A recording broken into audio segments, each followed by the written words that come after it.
অনেক অনেক কাল আগে আকাশে ছিল এক রাজ্য।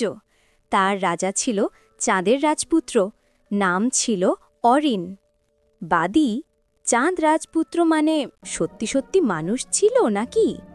না রে বাবু, সে ছিল আলোর তৈরি। জোনাকিরা ছিল তার সৈন্য। তারা উড়ে বেড়াতো রাতের অন্ধকারে মানুষের ঘুম পাহারা দিতে। এক রাতে রাজপুত্র দেখল এক ছোট্ট ছেলে একা বসে টানছে। তার ঘুড়িটা উড়ে হারিয়ে গেছে। ওহ দাদি! তারপর চাঁদ কি করল? সে জোনাকিদের বলল, ওর কান্না থামাও। জোনাকিরা নেমে এলো, আলো দিয়ে আকাশে নতুন একটা ঘুড়ি আঁকল। তখন থেকেই কেউ কাঁদলে আকাশে একটু আলো বেড়ে যায়, যেন চাঁদ রাজপুত্র এখনও পাহারা দেয় আমাদের হাসি।